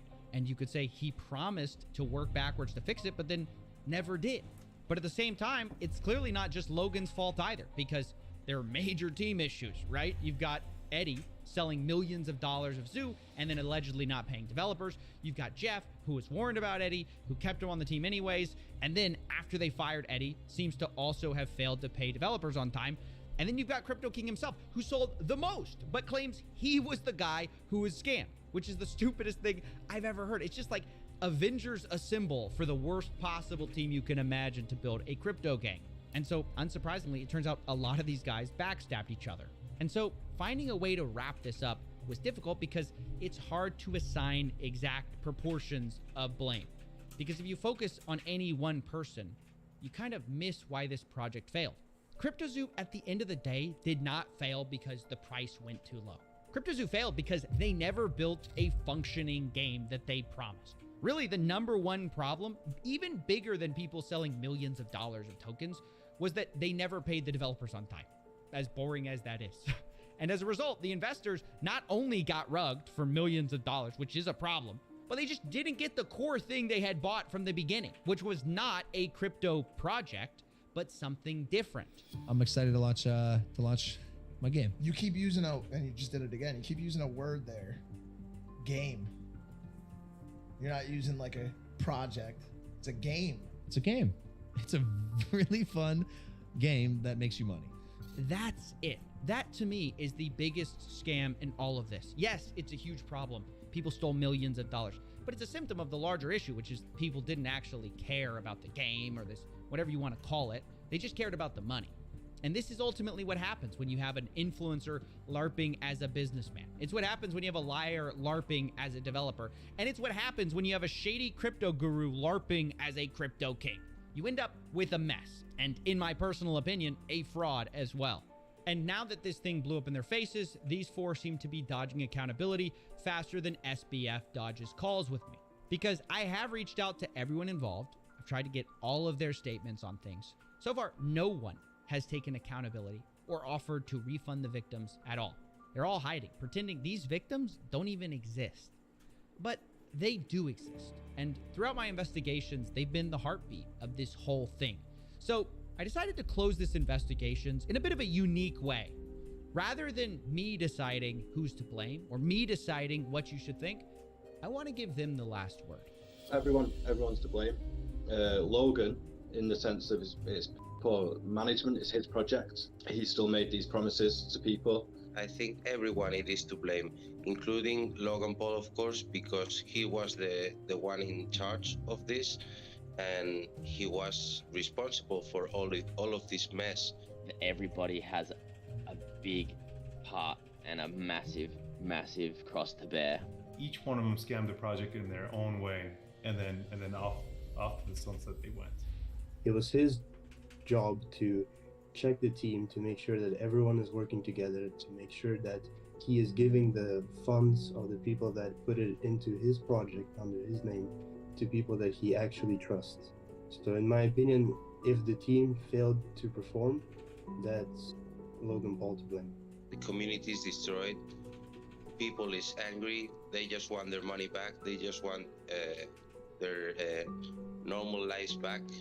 Reimburse those loyal fans that they have, or how to rebuild the project, actually deliver on the project. For those who are still holding their eggs, like I am, or for those holding the Zoo coins. So maybe they could just deliver what they promised, and that would give some redemption to this fiasco. He's not said a word. That's as bad, or almost as bad, as taking the money. It's the not coming out and just being a man about it. At least we deserve to know what was happening behind the scenes while we were waiting for almost a year and a half. The fact that we're hearing this information not from Logan Paul, but from pretty much an investigator, it really says a lot. What did this loss mean to me? It meant a lot. Not just personally, because I lost quite a lot of money, my kid and also my wife. were invested. It was like telling a kid that Santa doesn't exist or something like that, because she really believed in all that game. She really believed in Logan Paul. Kids look up to that kind of people. So it was some kind of broken dream. My mother, my mum was invested. My sister was also invested. So, I mean, my daughter even had a couple of the eggs and animals, which the loss for them hurts the most, because obviously it's just not nice to see. For somebody to win, somebody has to lose. That's a gamble you take, whether you get into crypto or not. I got in knowing that I could lose, which is fine. That's on me. But I thought if I lost something, it would be because I sold at the wrong time, or the game didn't earn as much as I thought it would, and therefore my things weren't as valuable. But you never go into it thinking it's not something that they're going to just sell out from underneath you, because they could make so much more if they actually delivered on what they said, even if they delivered on close to what they said. And that's the thing, is you don't think they're going to rug you because there was so much money in a game wallet. Ultimately, at the end, the way I see it is it was fraud. Logan could have put out the red flags, told people to stop investing more into it, because people were investing into this project until the very last minute, where the ship was still just sinking down the ocean, and people were still putting their cash into it. If I was on a call with Logan Paul, I would ask him, where did his redemption arc go? I think he was on such a good streak going about his YouTube career and boxing as well, and it's sad to see that because of money, once again, we have degraded down to stealing from his viewers. What will I say to Logan Paul and his team if I pulled? Well, actually, I pulled because I have an NFT from other project that gives me the right to see Logan Paul, to meet and greet with him, and I will actually use that right to tell him this story again, show him this video in front of me, and see how he reacts when he sees that my family, my whole family and my kid are affected with this situation, because I think that's not human. You would think that Logan would have told his fellow followers, his loyal fans, that, hey guys, back off, red flag, things are there's turbulence in the water. No, not a single word, nothing whatsoever. To market products at children and knowing full well that his team is made up of people that he believes are shady characters, yet he still goes on Forbes interviews and says the game is great for kids. It's gonna be amazing. Who loves it most? The kids. Their kids love it. Our developers' kids, all of them, cannot stop playing the game. I think that is inhumane, the way that side of it's been marketed. Knowing what's happened since, knowing that all of the people that were there from the beginning, like all of the guys that I'd speak to on a daily basis, that we've all just got nothing now. Ideally, I just want to say I'll see you in court.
Scam thing that was going on with Logan Paul and Crypto Zoo, a game for children to play where they can basically play like Pokemon but make money, NFTs, yada yada yada. Logan Paul has finally responded after weeks and weeks. Well, actually, it's been only a couple of weeks since the series has dropped. He's finally responded to the accusations on the same day, dropping Prime energy drink with KSI at the same time. But we're gonna go ahead. We're gonna watch the video together. It's oh man, the video is titled "My Response to CoffeeZilla's Scam Allegations," and woo-wee, oh my goodness, baby, almost at 200,000 dislikes here compared to the 70,000 likes. Logan Paul is getting cooked in this video. It's a 7-minute video. We're gonna watch it together, pause it, make some commentary about it, and tell you how I feel about it and all that jazz. But yep, did not play it out well, kind of similar to his last apology video.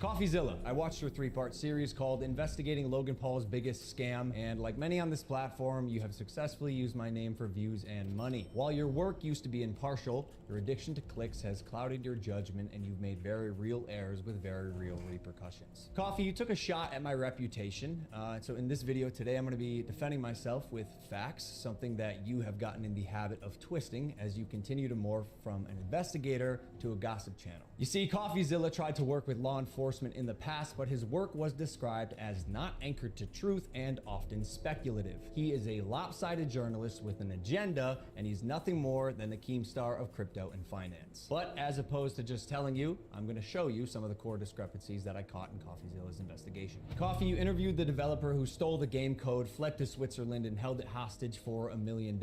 Well, his name is Zach Kelling. Surely, as the internet detective that you proclaim to be, you would know that he spent time in prison for multiple felonies, one for aggravated robbery, armed robbery at a liquor store, and the other for, surprise, obstructing the legal process. I can see why you kept him anonymous. Who will be calling Z here. I guess among many things, it doesn't surprise me that he lied about having 30 engineers and a $50,000 a week burn rate. On my end, I have 30 engineers. I'm burning $50,000 a week. Which, side note, is how this delusionist landed on the $1 million code ransom, but it turns out he only had 3 engineers. Wouldn't someone with journalistic integrity know their credible source had not only an agenda, but a fondness for orange jumpsuits?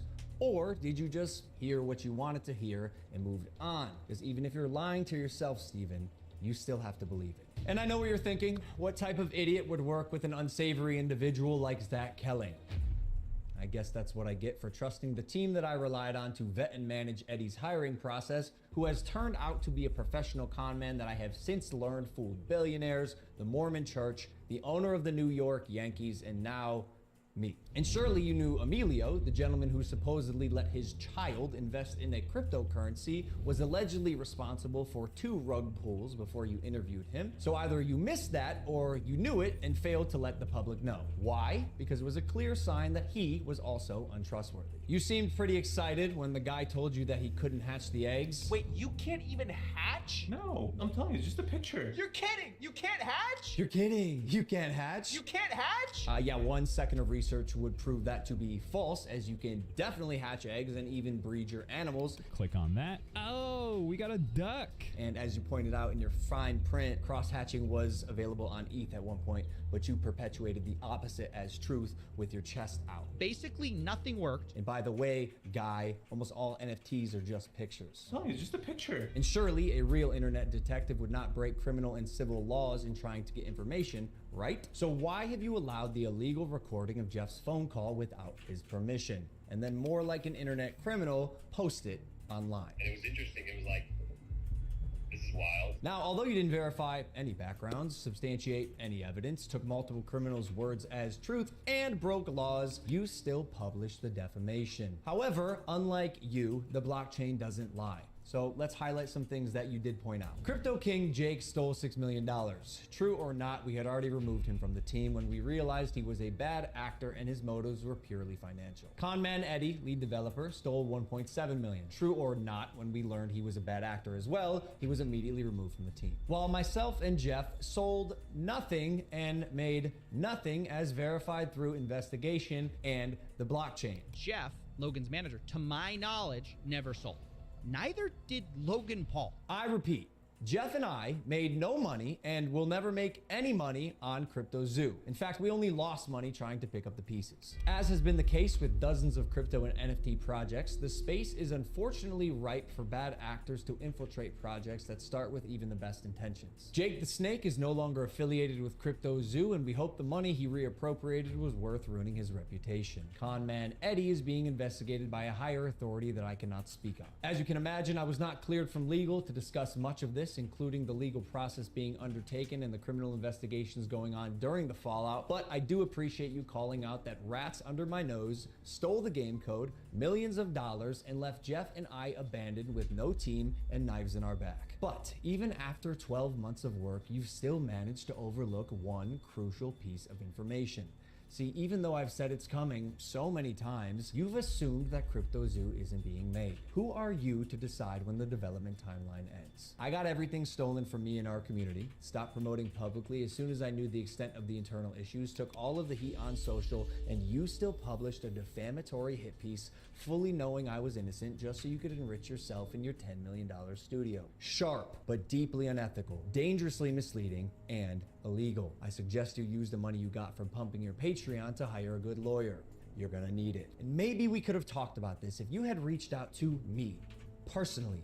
Not my manager, Jeff, who is not me, Steven, but the first time you did was on Christmas Eve after you released your series so you could rely on false statements and unreliable people used recklessly. The subject line was third request for comment. Yeah, not quite. This will be my third time reaching out to you and your team. The first 2 times were through your manager, Jeff. The first 2 times were through your manager, Jeff. Okay, so the last time on Christmas Eve, after the fact, was to me. You have a funny way of twisting things. And I also noticed you left out that part on Twitter. Why hide that? Trust me, CryptoZoo is coming. I will make damn sure of it. And honestly, it sucks that after years of personal reform, going through trials and tribulations, and busting my ass to evolve into a person that I can say I'm actually proud of, you led the charge to drive and monetize a narrative telling millions of people that I'm a fraud or I tried to scam my audience. That is patently false. This video is mainly for my fans and anyone who's on the fence that I hope I can help understand a situation that is tremendously complex but has been oversimplified for both views and clicks. And lastly, CoffeeZilla, I now know your motives with this. Clout and money, good for you, but also you're slimiest. So I'm not gonna come on any of your podcasts. If you wanna come on Impulsive and talk about this, that's fine. You've denied my invitation multiple times. You're still invited. It can be a one-on-one. If not, we're gonna handle this ourselves while we continue to build CryptoZoo, and I'll see you in court.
When the whole haunted forest and the dude and covering the video on that happened, just not going well, man. Here we go. All right, you guys excited?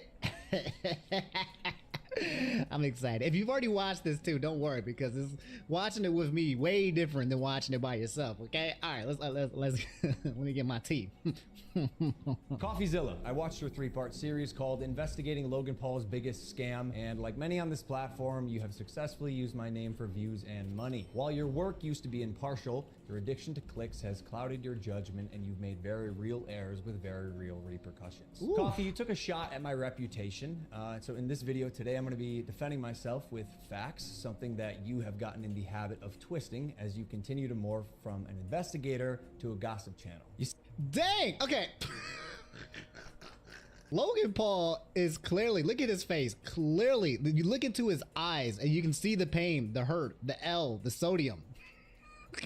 He is so freaking mad. He is ready. I'm so glad that he did not fly out on Impulsive to go see him, because a man look at you like this and talk to you about like this, you know he would have went down and dirty. Oh my God. Already starting the video off with just basically attacking Coffeezilla, attacking his character, calling him all of these names already, just calling him names and attacking him. And that's not a good look, okay? Because like we're talking about facts and evidences and history and events and things that have occurred that look bad. And to start off the first 30 seconds just being like, Coffeezilla, you're a jerk.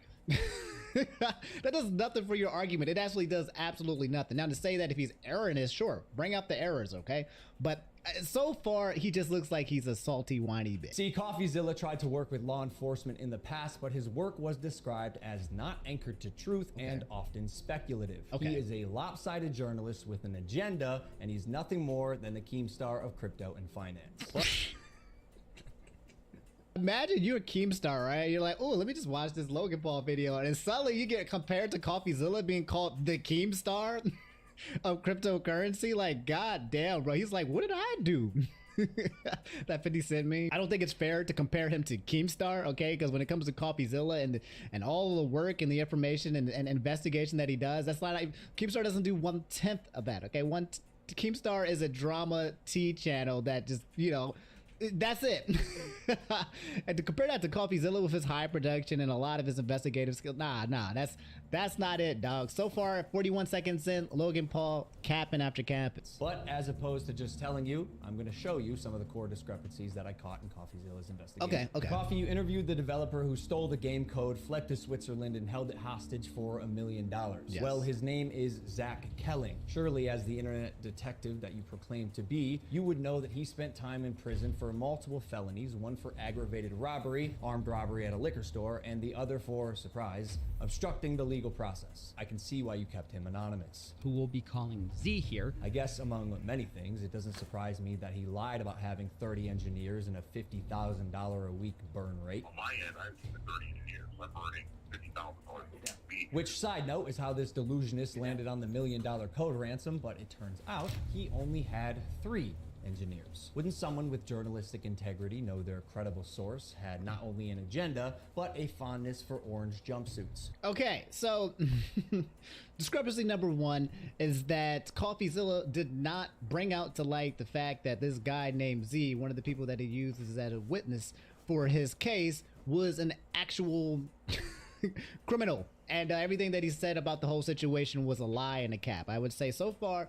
Logan Paul's statement about this is correct.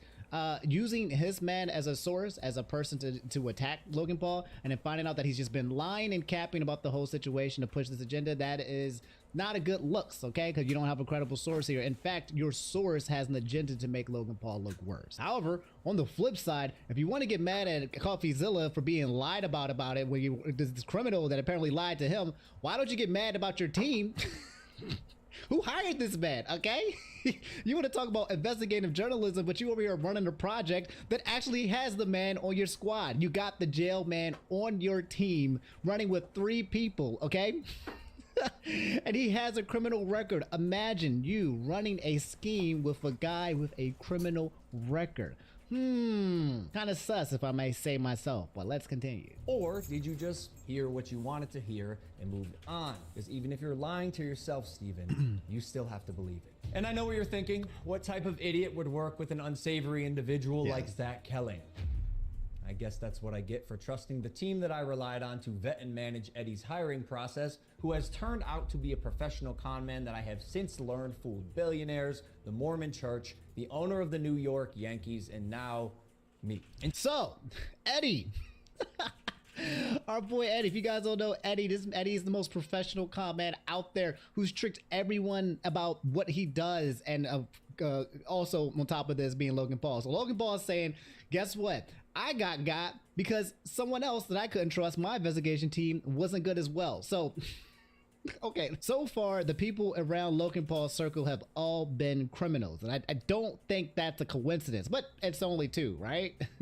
Well, if you watch the video, you know that's wrong as well, because there was a third, also known as Crypto King, who's also doing criminal type activity out here as well. For some reason, his entire circle of time, in terms this entire fiasco going down with CryptoZoo has been just bad guys, and Logan Paul is like the Superman of the group, like, hey guys, let's all do something good for the world. Like, nah, dog, there's something to say about the company that you keep. Now me. And surely you knew Emilio, the gentleman who supposedly let his child invest in a cryptocurrency, was allegedly responsible for 2 rug pulls before you interviewed him. So either you missed that or you knew it and failed to let the public know. Why? Because it was a clear sign that he was also untrustworthy. Okay, so I had mentioned this, all right? And I talked about this when I was on Twitch watching the Coffee Sale True. This guy was like, you know, oh, my daughter and my family all invested into CryptoZoo. And I was just like, what? Pause. I had no remorse for the so-called victims in this situation. It was one of the few things that I could not agree with when it came to CoffeeZilla in the series, when he was breaking out these people who invested like $50,000, $100,000, and they were talking about how they lost everything, or their families was involved, their moms, their pets and everything. And I'm like, bro, you are a grown man. How the hell do you have your daughter investing in CryptoZoo from Logan Paul? Ain't no way. That's a cap, and I already knew that that was kind of untrustworthy. This guy is saying he was already a part of 2 different rug pulls. So what I had said when it came to all of these investors, I said none of them, in my opinion, are victims. They all just got. They were trying to get in on the scam with Logan Paul. It did not play out the way that they wanted to play, and now they're out here crying tears of pain and bankruptcy to CoffeeZilla. That's how I felt that they are. I don't agree that most of the people here investing all of these hundreds of thousands of dollars into this project were actually just like, oh, I believe in Logan Paul. You know, no, they were trying to get money. They was trying to scam as well, but unfortunately they were NPCs, part of the side play. I'm sorry, I have no remorse, okay? Unless someone can come up and back them and give me some more information about this. All those people who lost all that money, that scale, I believe, were in on the entire thing. You seemed pretty excited when the guy told you that he couldn't hatch the eggs. Wait, you can't even hatch? No, I'm telling you, it's just a picture. You're kidding. You can't hatch? You're kidding. You can't hatch? You can't hatch? Yeah, 1 second of research would prove that to be false, as you can definitely hatch eggs and even breed your animals. Click on that. Oh, we got a duck. It said hatching and breeding on BSC previously functional but currently disabled on the Ethereum. Basically saying that you could hatch the eggs, but there was a condition involved as well, which I believe CoffeeZilla had said that you can't even hatch the eggs, which in my opinion was a big crucial detail to the story, because if you could just go there and you couldn't even hatch any eggs, you couldn't even play the game and it wasn't even finished, then that's already just completely terrible. I don't know if he actually addressed the fact that if you can withdraw your money though, I believe there was an issue with that as well, but not being able to hatch the eggs, yeah, sure, that's a discrepancy. Oh, we got a duck. And as you pointed out in your fine print, cross-hatching was available on ETH at one point, but you perpetuated the opposite as truth with your chest out. Basically, nothing worked. And by the way, Guy, almost all NFTs are just pictures. Guy. Just a picture. And surely a Not real my internet guy, detective friend. would not break criminal and civil laws in trying to get information, right? So why have you allowed the illegal recording of Jeff's phone call without his permission? And then more like an internet criminal, post it. Okay, so this one, I don't know, okay? Because I'm not a lawyer, okay? I've seen some internet lawyers on the comments being like, nah, Texas law, blah, blah, blah.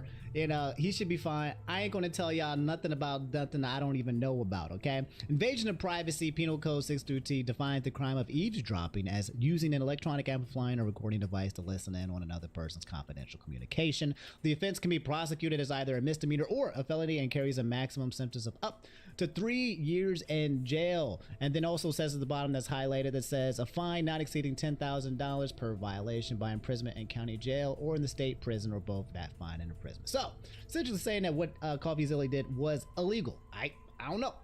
Some people are saying like, oops, it was illegal. And some people are saying, nah, according to the state, it's not illegal. But as you guys can see already here, Logan Paul is threatening a lawsuit and to put this man behind jails and to sue the ever-living hell out of him. And it was interesting. It was like, this is wild. Now, although you didn't verify any backgrounds, substantiate any evidence, took multiple criminals' words as truth, and broke laws, you still published the defamation. However, unlike you, the blockchain doesn't lie. So let's highlight some things that you did point out. Crypto King Jake. I just want to say, my man's literally gathered information and then brought it all to light, okay? And then he did push the concept of Logan Paul looking like a scumbag, a scammer, because that's exactly what it looks like.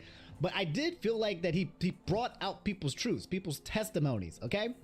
Now, the testimonies and people want to lie or credible or source, that's a problem, okay? Because you bring out the testimony of somebody who's a liar, then that messes up the credibility of whatever the argument that you are trying to make. However, I felt like he did extensive amount of investigation and documentation and research, and he also reached out to Logan Paul and his manager. He tried to reach out to all parties involved, okay? Even this guy, Crypto King, got information as well. So in terms of him being investigative journalism, people were not responding to him, aka Logan Paul and his manager, who just went straight to saying like, hey man, you better publish the facts or we will sue. Jake stole $6 million. True or not, we had already removed him from the team when we realized he was a bad actor and his motives were purely financial. Conman Eddie, lead developer, stole $1.7 million. True or not, when we learned he was a bad actor as well, he was immediately removed from the team. While myself and Jeff sold nothing and made nothing as verified through investigation and the blockchain. Jeff, Logan's manager, to my knowledge, never sold. Neither did Logan Paul. Okay, so the never sold thing I thought was something pretty interesting as well, okay? Now, if you guys don't remember, if you didn't watch this, okay, the whole idea was for nobody to sell so that the market cap of CryptoZoo and the coin goes up, okay? Prisoner's dilemma. If nobody sold their coins and the market valuation just flew up to the top of the roof, then everybody wins, okay? All of these guys can shave off their earnings towards the end, and they were told not to make the market change by like 5% or something like that, which people were saying was market manipulation, essentially saying once it gets to the top, guys, let's take our earnings, and then once it gets to a certain point, then let's take our earnings. Once it gets to a certain point, let's take our earnings. It was a strategy to just basically shave profits off the market cap. So that's what their goal was in terms of Jeff Levin and Logan Paul, hence why they never sold. But also it looks like he had other criminals around him who was like, well, if I sell right now and I could just get out, I could just make money now and I don't gotta take no profits, deuces. Jeff and I made no money and will never make any money on CryptoZoo. In fact, we only lost money trying to pick up the pieces. As has been the case with dozens of crypto and again, you only lost money because you were working with bad dudes, bad goons, okay? But if everybody was all on the same boat, I would have been making bank if things played out the way that they should have, which was intended based on the documentation they showed on CoffeeZilla. That's why I feel like he shouldn't have made a 7-minute video talking about 3 freaking videos that were like 15-20 minutes average, because he's not addressing the things that incriminate him as a person, that where this big scheme thing of everything looked like an entire scheme. He's not addressing the scheme. He's just trying to find some flaws in CoffeeZilla's investigation in order to destroy his reputation and kind of make the whole thing crumble. NFT projects, the space is unfortunately ripe for bad actors to infiltrate projects that start with even the best intentions. Sure. Jake the Snake is no longer affiliated with CryptoZoo, and we hope the money he reappropriated was worth ruining his reputation. Conman Eddie is being investigated by a higher authority that I cannot speak on. As you can imagine, I was not cleared from legal to discuss much of this, including the legal process being undertaken and the criminal investigations going on during the fallout, but I do appreciate you calling out that rats under my nose stole the game code, millions of dollars, and left Jeff and I abandoned with no team and knives in our back. Okay, so Logan Paul is painting this entire situation as he is a victim. Like, there's no way. We saw so much evidence here when it came to Logan Paul about how all of these things looked very predatory in practice, what the overall goal was, what they were trying to attempt and do, right? And he's literally saying they have done absolutely nothing wrong and that they are victims. Oh my freak.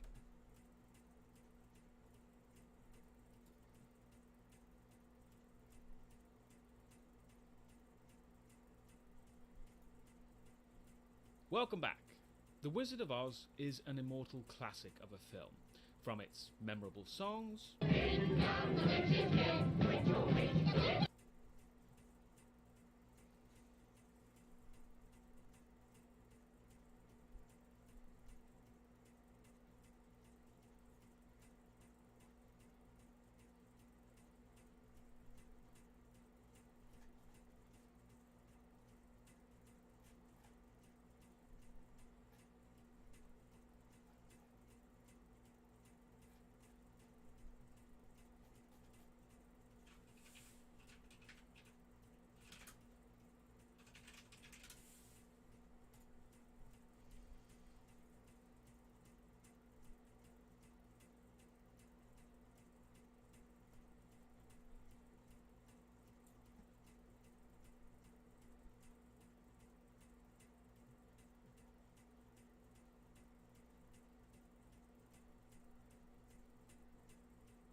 But yeah, I decided to watch Space Jam.